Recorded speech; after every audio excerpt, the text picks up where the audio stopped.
যে কোনো শিল্পে বিনিয়োগ করলে পুঁজি তুলে আনা বা রিটার্ন পেতে সময় লাগে, তবে জাহাজ পরিচালনা ব্যবসা এদিক থেকে ভিন্ন। বর্তমানে এ খাতের পরিধি শুধু বাড়ছে না, মধ্যপ্রাচ্যের যুদ্ধে সমুদ্রপথে পণ্য পরিবহনে চ্যালেঞ্জের সঙ্গে বেড়েছে আয়ও। যদিও রাজনৈতিক অস্থিরতা ও অনিশ্চয়তার কারণে গেল 2 বছরে এ খাতে বিনিয়োগ কমেছে। 2024-এর জুনে দেশীয় পতাকাবাহী জাহাজ শতকের মাইল ফলক অতিক্রমের পর 2 বছরে যুক্ত হয়েছে মাত্র 11টি জাহাজ। বিশ্বের বন্দরে বন্দরে লাল সবুজের পতাকা উড়াচ্ছে বর্তমানে 108টি জাহাজ। নিবন্ধনের অপেক্ষায় আছে আরও কয়েকটি।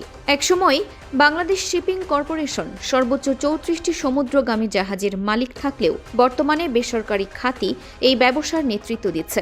2019 সালে সরকার জাহাজ কেনায় শুল্ক করে ব্যাপক ছাড় দেওয়ার পর বাড়তে থাকে দেশীয় পতাকাবাহী জাহাজ। গত 7 বছরে বিএসসি সহ বিভিন্ন শিল্প গ্রুপ জাহাজ কিনেছে 90টি। 2020 ও 2022 সালে জাহাজ কেনা হয়েছে রেকর্ড 15টি করে। সবশেষ গত 6 মাসে দেশীয় পতাকায় জাহাজ যুক্ত হয়েছে 7টি। 27টি জাহাজ নিয়ে সমুদ্রগামী জাহাজের মালিকানায় বর্তমানে যৌথভাবে শীর্ষে আছে ASRMM গ্রুপের মালিকানাধীন SR শিপিং ও মেঘনা গ্রুপ। 11টি জাহাজ নিয়ে দ্বিতীয় অবস্থানে আকিজ গ্রুপ, 8টি জাহাজ নিয়ে HR শিপিং তৃতীয় ও 7টি জাহাজ নিয়ে যৌথভাবে চতুর্থ অবস্থানে BSC ও ভ্যানগার্ড। যদিও সার্ভেয়ারের উচ্চ সুপারভিশন ফি ও বাংলাদেশি নাবিকদের ভিসা প্রাপ্তিতে জটিলতা দেশীয় পতাকায় জাহাজ ক্রয় ও পরিচালনায় অন্যতম বাধা বলে মনে করেন সংশ্লিষ্টরা।